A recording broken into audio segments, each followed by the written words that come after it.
Hi, welcome back. So in this video, I will show you my Linux desktop setup for software engineering. Okay, so let's get started. So before moving forward, I would like to say you that if you are a software engineer or software developer, and if you are looking for a nice and clean setup, okay, then you should use Linux as a development machine, because in Linux you will have the ultimate development experience. Okay, all right, so let's get started. So first of all, let's get with the distribution which I am currently using. So here I am using Ubuntu 26.04 LTS. Okay, so this is my distribution of choice. I have used CachyOS, I have used Arch Linux, I have used PicaOS, and so on and so forth. But the stability and the development experience that Ubuntu offers is unmatched. And the association with the Docker and the Docker desktop application is quite unparalleled with the other distributions and with the other operating systems. I have used Windows as well, and setting up Docker and running Docker images and containers inside of Windows is a really painful experience. Alright, so this is my desktop operating system, which is Ubuntu 26.04 LTS. So here, if I just go here and do settings, okay, go to system and about, as you can see, this is my Ubuntu system here. So system details, so I am running AMD Ryzen 7 7700X, okay, and with the RTX 4060 graphics card. All right, so as you can see, this is my desktop operating system. All right, okay, now the icons, as you can see inside of here, the icons are a little bit different than the stock Ubuntu icons, right? Also, if I just open up this one, this application tray or the application menu, as you can see, the icons are very different. So for that, I am using the Papyrus icon theme. All right, so this is a really nice icon theme for Linux based distributions. Okay, and also you just saw about this one. So this is Vicinane. Okay, so this is the application launcher which I use inside of Linux. All right, so if I just do something like this and go to here, as you can see, this is the official website. So Vicinane, a focused launcher for your desktop. So it is available in Linux and macOS. Okay, in Windows it is not available there, but I don't recommend you to use Windows anymore. All right, now what are the development tools which I use on the daily basis? First of all comes the code editor. I use Visual Studio Code, and here, as you can see, so here is the page for installing Visual Studio Code on Linux. So I use Ubuntu, so I have followed this particular one, this particular resource here. Okay, but in case if you are using some other distributions, you can find everything here inside of this particular page. All right, now for the browser, I usually use the Brave browser or the Firefox browser. Okay, currently I am using Firefox browser inside of this particular recording. All right, then I am having a whole bunch of browsers here, as you can see, Helium browser, Brave, Origin, and so on and so forth, because I like to test many of the applications which I develop in different browsers. So here I am having the VS Code, okay, Visual Studio Code. Okay, all right, I'll just minimize this one. So I am having VS Code here and the VS Code insiders here. Also for the code editor, I use the Z code editor as well. So I have the Z code editor.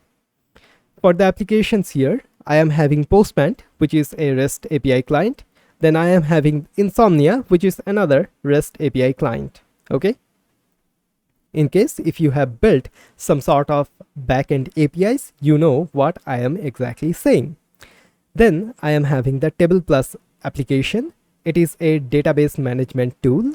Basically, you can see and manage your databases. Also, recently I use CODD or COD, which is another database management tool here. Okay, and this is quite good. Okay, as you can see, it is a GTK4 application. That is why everything looks quite clean here, right?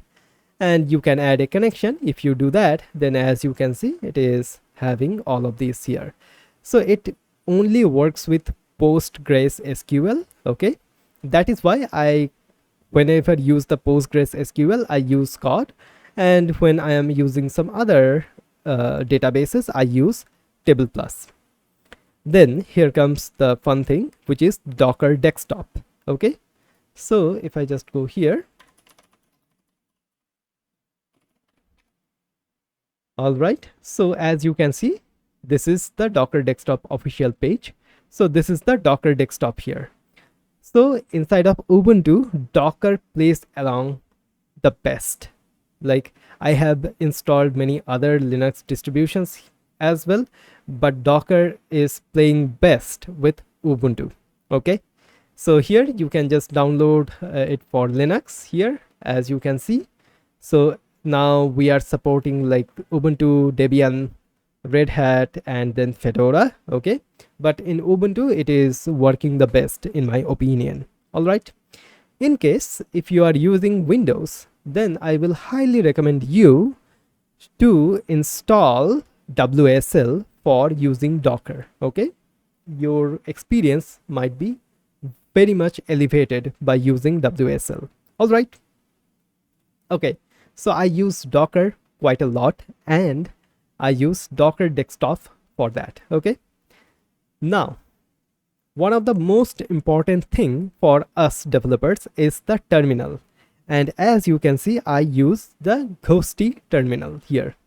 And here this terminal is quite modified, as you can see. If I just zoom in a little bit. Okay, so as you can see, this is quite modified terminal. So I use ZSH for my shell, and I am using some of the plugins here as well. For the theme, I use Power Level 10K theme, and for the plugins, I use the ZSH syntax highlighting and the ZSH auto suggestions plugin. Okay, and this makes my development experience quite well. Okay, I hope that makes sense, and this is a really great setup, by the way. Like the ZSH with Ghosty terminal and so on. Like Ghosty is one of the best terminal emulators you can find on Linux or Mac OS. Okay, there is other terminal emulators as well, something like Kitty, something like Electricity, but Ghosty is really awesome.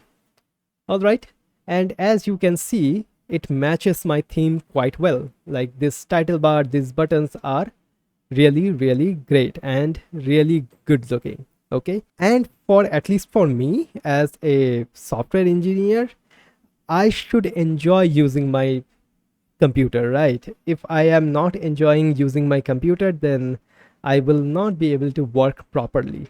So in that case, this is really great. Okay, so then I use one of the other applications, which is GearLiver. This is a really great application for managing app images. So as you can see, I have two app images. One of them is TickTick, one of them is Todoist. I use both of them. So this is my setup basically. So for the task management, I use Todoist. Okay, all right, then let's see some of the other useful softwares. First of all, we have resources. As you can see, this is basically the task manager but for Linux, and it looks really great. Okay, so you have processor, memory, GPU 1, GPU 2, because I am having two GPUs. One of them is integrated, another one is dedicated. Then I am having the drive, Ethernet connection, and so on and so forth. Really awesome software. Okay, then let's go here. We have the usual stuff like the firmware updater, the calendar, languages, and so on and so forth. Okay, then we have the vicinity. And one of the other things which I want to point out here is my video player. This is called Celluloid, and this is a really nice video player. I also use VLC as well, but the thing is the colors inside of the VLC is a little bit more saturated. I do not know why. There might be something with my setup, but I use Celluloid for my videos. Okay, and the Celluloid video player is a video player which is based on the MPV media player. Okay, so this is another GTK application which looks awesome and which almost plays any video you throw at it. All right, this is really nice.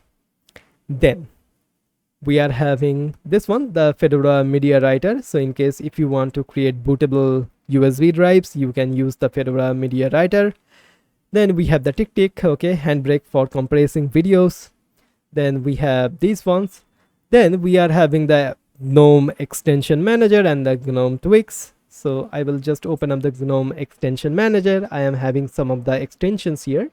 As you can see, Arc menu for this one. So this is the Arc menu. Then Caffeine. So this is the extension which basically do not allow the desktop to be like in sleep. Okay, then we have the dash to dock. So this is the dock here. Emoji copy. So if I just do something like this, so I can copy emojis because GNOME do not have the default emoji picker. All right, then we have GS Connect, which basically uses the KDE Connect application to basically share the files and many of the things. Basically you can think it as the AirDrop alternative for Linux. Then we have the user themes, and then we have the vitals. So this is the vitals. Okay, and then we are having the default basically Ubuntu ones. So Ubuntu app indicators, so on and so forth. Okay, so this is really great. All right, okay, so this is really great. Then for the font, I am using the Inter font, and for many of the other fonts, I use JetBrains Mono, SF Mono, and so on and so forth. All right. Then I am having the default App Center, which is good. Then I am having the Cloudflare 1 client, basically the Cloudflare Warp. Then I have installed the Flatpak support, so that is why I am having the Software Center here. Okay. Then I am having Vim as the text editor. Then this is the Bazaar, which is another software client. So this is a little bit more modern. I have Discord, Telegram, GearLever. I have spoken about that. Then Flatsail, basically to manage Flatpak applications. Okay. Then I have the Zoom client for managing video calls. Then I have the DaVinci Resolve, okay, for editing my videos. Okay, so DaVinci Resolve is really great. Then I have the LibreOffice, okay. So LibreOffice setup for my handling the office related work, basically creating text documents and so on and so forth. Then I have the Folite application, which is a PDF reader. Okay. Then I have GIMP for image editing, Inkscape for vector editing, Pinta for like basically simple image editing. I have Blender. Okay. Then I have FreeCAD for some modeling purposes. Then I have the local synth here as well. So this is another great application you can use. This is basically the same thing as the AirDrop for Linux. Okay. All right. Then what I have the Proton VPN. Then I have some of the other things here as well. So Alpaca for Olama management, basically the Olama model management. Here I can chat with my local models here, as you can see. Okay, so I have two models here with Olama. Now for gaming here, I have Steam installed. Okay, so I have installed Steam and I have installed Proton Plus for managing different versions of Proton.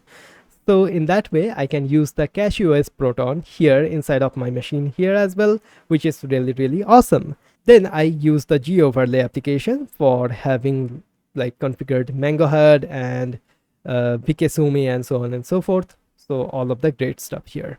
All right. So yeah, this is basically it for my setup. And as you can see, these are all of the applications which I have currently right now. Also, I have the Gradia application for annotating my screenshots. Okay. All right. So these are all of the applications which I have currently right now. Okay. As you can see, it is quite simple. I spend most of my time in VS Code and VS Code Insiders, also in Z, in Docker desktop, and so on and so forth. Okay. I have many of the browsers here as well, which is awesome. So yeah, this is basically it for my Linux setup. Okay. So in case if you are currently using Linux, I hope that you have discovered something new. In case if that is the case, please like this video, share this video, and subscribe to my channel. And one last thing before moving forward, before ending this video. So I know we have been continuing our JavaScript series, but it is now discontinued, and I will create the complete JavaScript course once again from scratch. So stay tuned for that. Okay. All right. Thank you so much for watching and have a nice day. Thank you.